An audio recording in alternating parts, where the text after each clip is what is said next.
Hello, welcome to a new video with me, Richard Clements. You join me today on a bit of an epic 800 kilometers, yeah, you did hear that right, 800 kilometers from my house in Stonehouse, Gloucestershire to Ness Point, Lowestoft. That's the furthest east point on the mainland UK, and yeah, I'm off there today. I'm about 7 miles, maybe just over 7 miles into the trip, and I've just climbed up out a straight up onto the top of the Cotswolds. As you can see behind me, it's a little bit misty up here, so it's going to be a bit of a damp grey affair, I think. I've already had a little bit of drama coming along the cycle path in Stroud. I went over a bit of glass and it cut my tyre that bad that the tubeless sealant basically wouldn't seal the puncture. It was quite massive. In fact, it killed the tyre. So after 5 miles, I've already used my spare tyre. So I think I might actually stop in a bike shop somewhere if I see one and buy another tyre just in case, because you know what sod's law's like, and my luck of late has not been particularly great with such things. Anyway, let's crack on, and you'll join me later.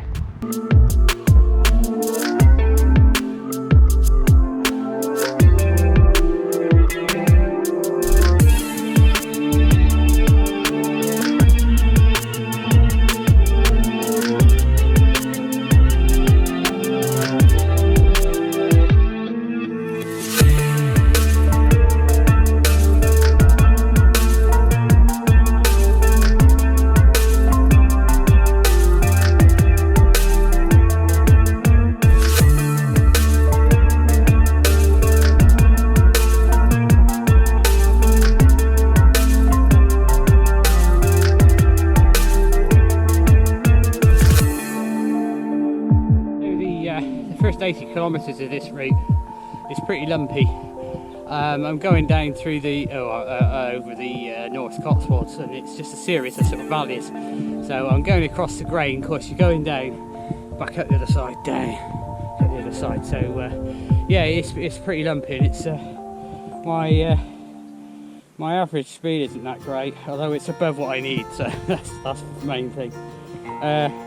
The reason why I might sound a little bit obsessed with the average speed is because I want to build up a bit of a buffer later on, so I can have a few hours kit. So you know, when you're going down 20% across some little brook and then back up the other side, your average speed isn't so great. So and then I've had the punter as well, so and the dirt track I couldn't actually ride down, so all of that adds to it, you know. But it's all part of the adventure. And that's just it, you know. I'm only, well, let's say 15 miles in, maybe a bit more than that now, but you got to let the little setbacks sort of start playing with your mind, you know, with so far to go. And also you've also got to save your legs a little bit, you know, especially on the climbs, because there's nothing worse than running out of juice, you know, further on in the ride, and I'm a little bit guilty of doing that. So I'm quite conscious of doing that. Anyway, as you can see, still pretty misty. I mean, the electricity pylon over there is disappearing up into the mist, so if this was any higher, it'd be quite foggy again. I've turned off my front light now to save the battery, to be honest, but yeah, on these little roads you don't really see anybody anyway.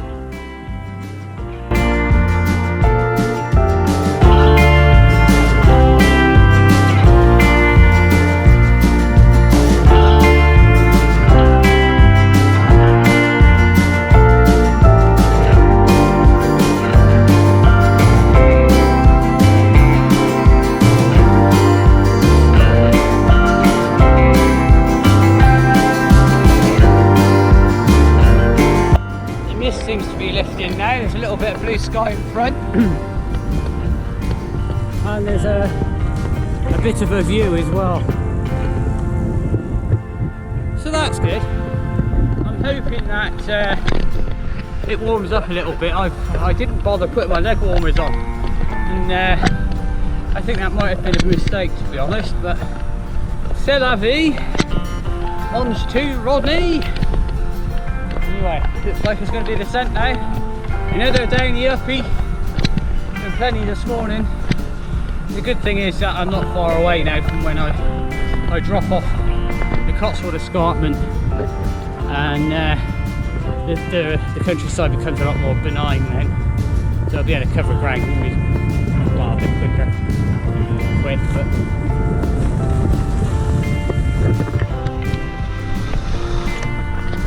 coming along here, we're nearly in the Snows Hill. So I thought I'd show you this field of cabbages.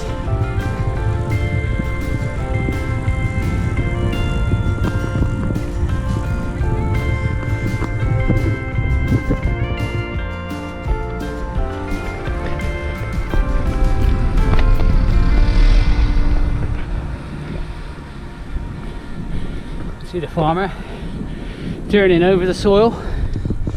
I was watching a YouTube video the other day, and I'm not into farming obviously, but a lot of them don't do any ploughing anymore,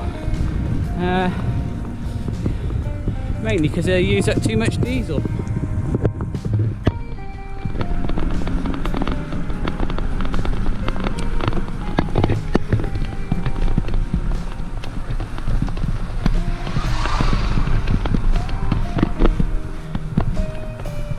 So they've got this machine that just turns the top, it's like a scraper. That's it, they just drive over that. And it gives enough air into the soil for them to put the seeds in. Slug pellets and stuff like that. Job's a good one. Reckon they can do it. So in the early 2000s they were using sort of 30 something litres a hectare. Now they're doing it in 6. Fascinating stuff. So yeah, I reckon that's what the guy over there is doing.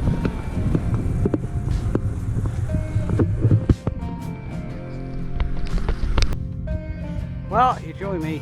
What's behind me is the lavender farm in Snows Hill. So what you see in the road here is what's left of this year's crop of lavender. Can't smell it, so it's obviously gone over. There's lots of pheasants walking up down in amongst it. But, yeah, it's quite a tourist attraction.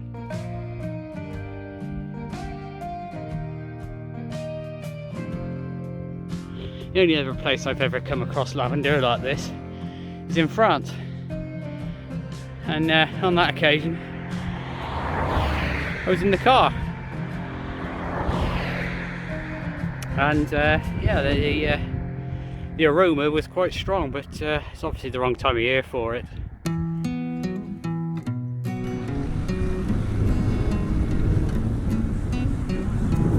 Well, I've reached Broadway Tower, which is there. Fortunately, it's covered in scaffolding. This is being renovated.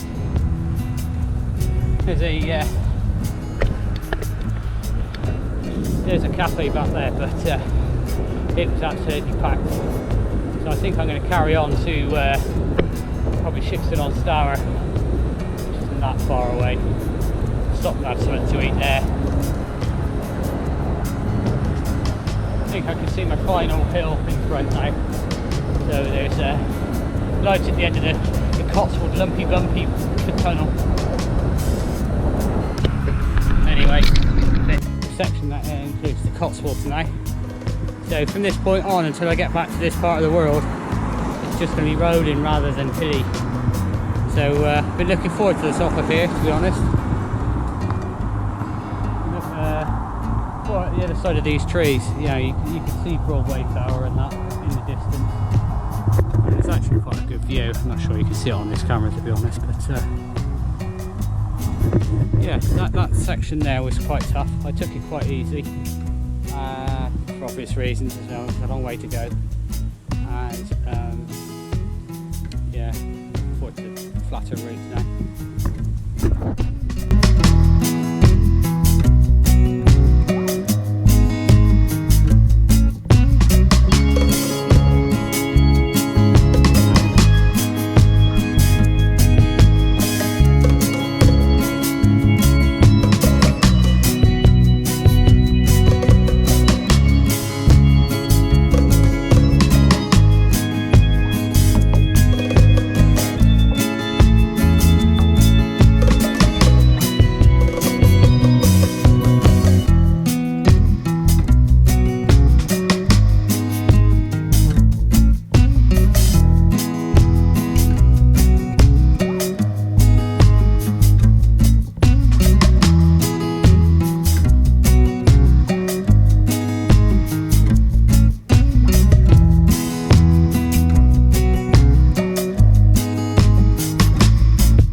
gravel track, to be perfectly honest. And I'm up to this level crossing, or railway crossing.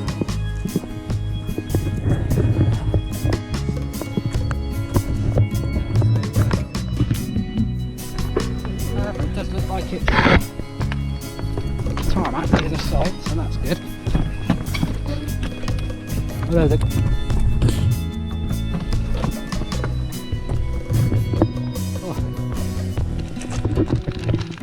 although the gravel on the other side is actually fine, it's alright on a road bike.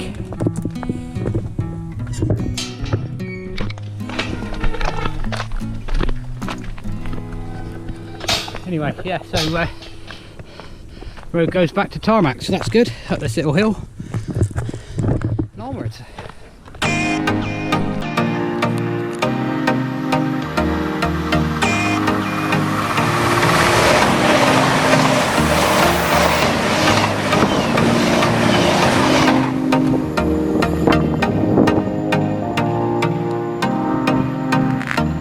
Across a closed road back there, and I thought I'll just be a bit cheeky, and it's on one of those occasions where it really was closed. It's built in HS2, so I mean, it was actually quite impressive what they're doing, but bloody hell, one of those times I have to go round.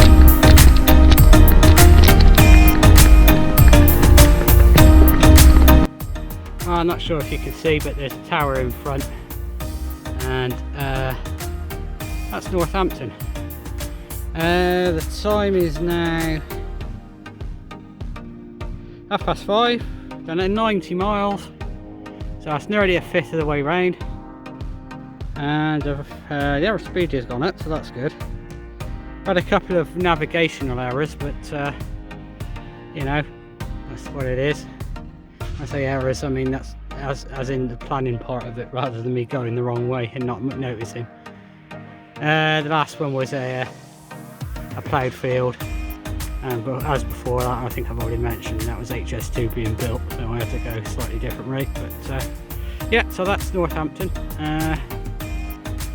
Yeah, that'll be just under 100 miles down, and it is reasonably rolling, as you can see.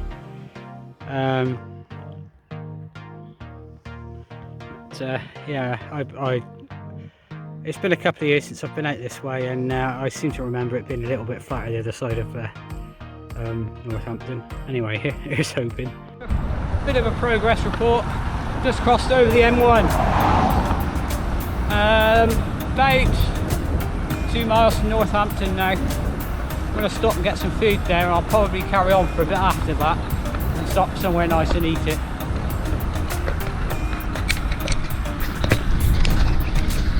Well, I've got a bit lost in Northampton. I'm on the wrong side of the river to my route, but it kind of comes back across, so that's alright.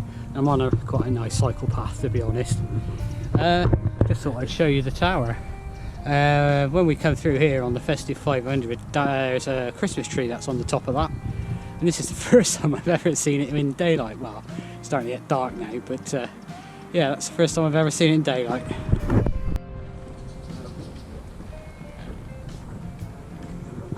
Sorry, I've got no food.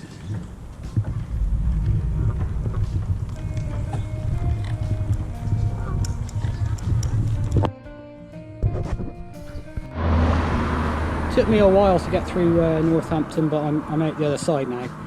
I'm in a place called Coggenho, and I've stocked up with food and drink and what have you in a petrol station, and I was going to eat my sandwiches outside, but whether they have blocked drains or something I don't know, but the place stunk of sewage, so I just shoved everything in my saddlebag and my pockets.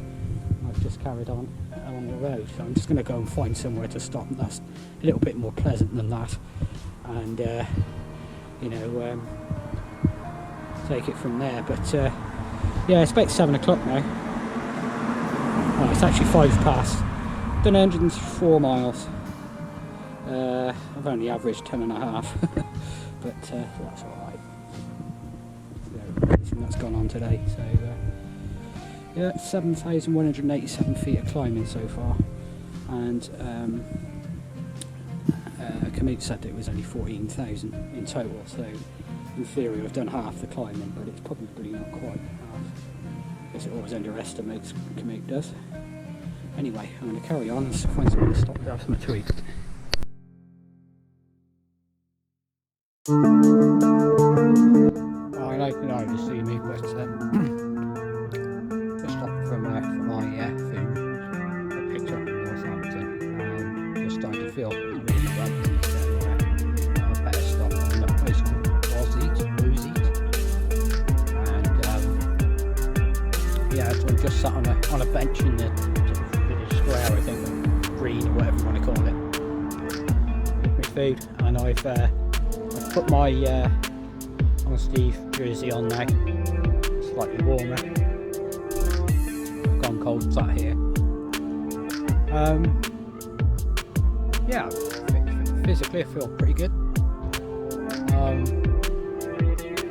I think I'm going to try and ride through the night and have a bit of kick tomorrow, because of everything that's gone on today. I'm not as far ahead as I really hoped. So yeah, so I'm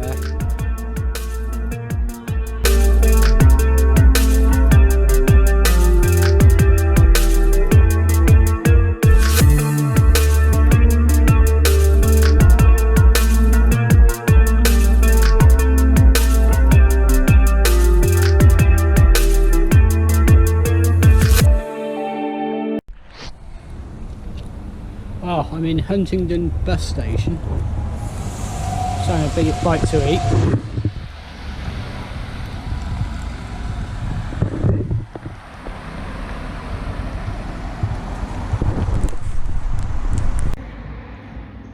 So it's a bit of a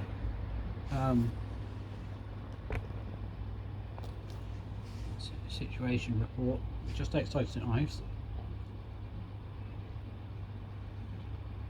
in a petrol station. There's an M&S shop, and I'm eating egg custard tarts because I wanted something with lots of calories in.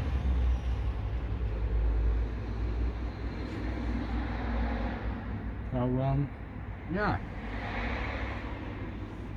pretty good actually, to say. Well over halfway to East Ness Point.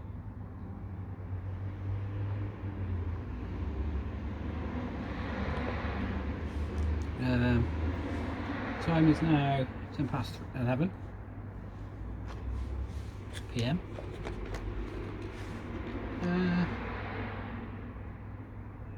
Yeah, St Ives was busy. Lots of Saturday night revvers out onto the road and that kind of thing. No argy bargy. It's nice.